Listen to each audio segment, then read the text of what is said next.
Hello guys, welcome back. So today we're going to be looking at Pyrin and Karlsen coins. So yesterday I believe that Pyrin and Karlsen both switched their algorithms over to an ASIC or FPGA resistant algorithm. Obviously Karlsen coin were kind of like the first to do it and first to kind of announce it.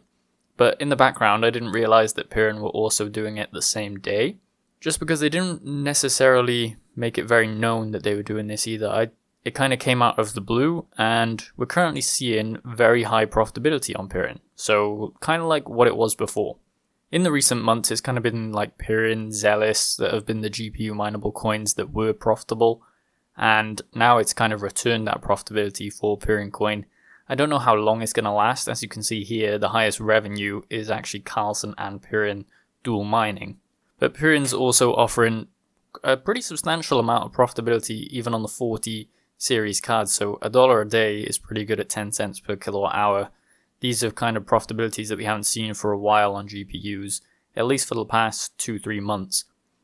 And then if we go down, it's mainly Pyrin, a bunch of dual mineable pairs with Pyrin hash as well. So if we keep going down, pretty much everything.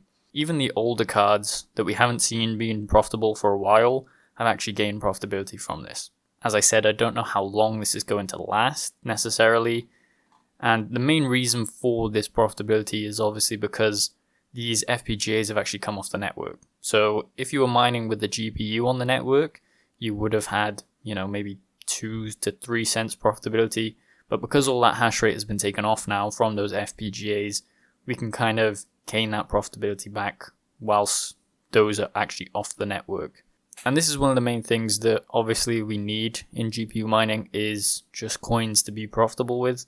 Otherwise, GPUs are basically rendered useless in terms of the mining side of them, which obviously they weren't supposed to be used for in the first place, but it has grown into a mining side of things if you're looking to buy in GPUs. So currently on Pyrin Hash V2, I believe this is what it's called, same with Karlsen, so they both switched over, as I said, on the same day. The block time is still 1 second block times. I don't think that they're actually running that 10 blocks per second that they were talking about anymore. It's only on 1 block per second, as you can see here, 1.1 transactions per second on the network. It doesn't look like it's 10 blocks per second, but they did have it previously, so it's interesting to see. Maybe they will update that in the future, but currently they're only going to be doing 1 blocks per second. So we can just see it moving here, kind of like what we see on Kaspa coin with the 1 blocks, and then other blocks above it. So I don't actually know when they're going to implement this 10 blocks per second again, because previously they did have it in, the network failed, and then they obviously switched over to Pyrin Hash V2, which we're seeing here. Volume has actually ticked up and the market cap has ticked up on Pyrin as well. When we're looking at the hash rate chart, you can see it starts around 30 terahash, around that range, and then it's climbed up all the way to 142, so this is mainly where you'd get your nice yield here if you had turned it over yesterday, because I believe everyone started on Karlsen and now they're switching over to Pyrin because they see this profitability spike here. I don't know how long it's going to last, as I said, but it is a good time to just stick your GPUs on it if it is profitable, maybe even gain some yield from it and sell it off to buy, Bitcoin, Kaspa coin, Ethereum, whichever coin you want to convert it into. And that's the main game in GPU mining. Is probably there's not going to be coins that you're going to hold forever anymore. Those kind of coins have gone, Kaspa, Ethereum, and the main aim of the game right now is probably to convert into more steady coins that you actually believe will do well in the future. When we look at the price of Pyrin in the last 7 days, I don't think this is particularly conducive of them switching over to the network, but it's actually gone up quite a lot. I know I did make a video previously saying that it was doomed because they tried to do it over to 10 blocks per second. I still kind of hold that sentiment in the fact that you probably shouldn't be mining it to hold the coin anymore. It's probably just mining just to convert the coin.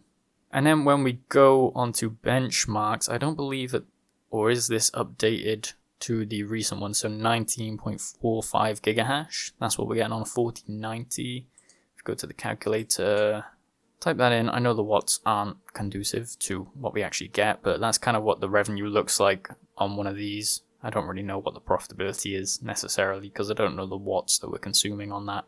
But it looks to be that Pyrin is kind of overtaken Karlsen hash, and that's kind of what happened previously, where we had Karlsen hash and Pyrin. Basically, Karlsen started it, and then Pyrin was kind of a better network, so people migrated over to that and had more profitability on that for quite a while.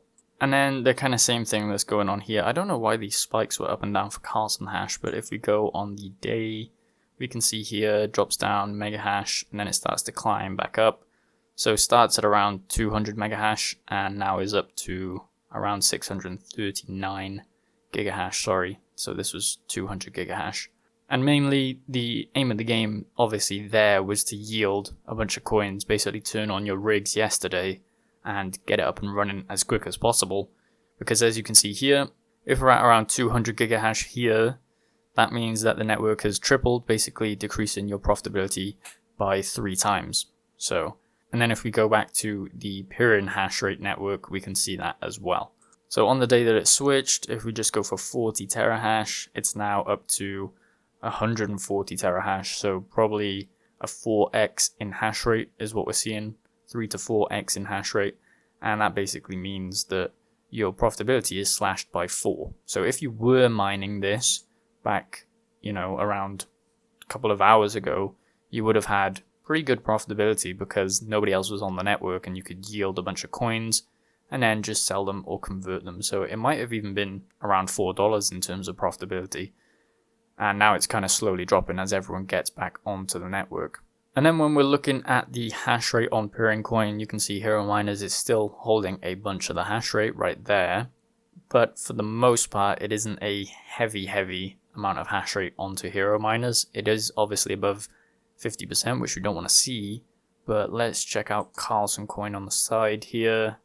Yeah, so Hero Miners has around 55% of the Karlsen network as well. As I said, that's probably just because people were using it regardless, so when they switched over, they just used that as well. They have some unknown hash rate here. I'm not sure if that's because the blocks haven't come through necessarily yet, but for the most part, it looks like the entity is kind of migrated off. Obviously, we've seen in the past, I don't know if the Dragon Ball entity is the same entity that was on the Karlsen, that was on the K-Heavy Hash variants.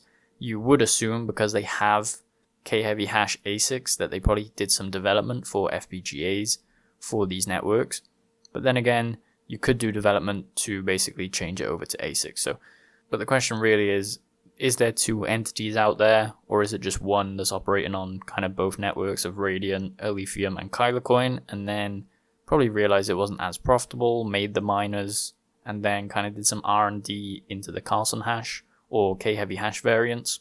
It's really up to speculation, but for the most part, it's good to see all of these coins that are kind of being attacked by FPGAs or ASICs move and migrate over to GPU mining. It just keeps things a bit more fair, at least, and it's good for the developers to kind of regress into GPU mining, because ultimately it will secure the network a little bit more. There's more decentralization within GPU mining, because pretty much anyone that has like a gaming computer can start mining, and that's really the main thing about it. So going forward, I'd probably suggest mining on these 2 coins for the next week or so. The hash rate's probably going to climb quite a lot, as we see, obviously, with people making videos about it, like me.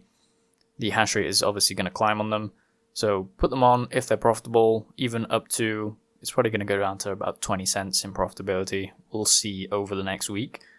And then obviously convert your profits into a better coin like Bitcoin, Kaspa coin, even any of the top 25 coins that you see on the market, any of them. It's a good time just for us to collect some profitability and convert into different coins. So let me know your thoughts in the comments below about Pyrin and Karlsen hash moving over to GPU mining. Make sure you like the video and subscribe for more content like this.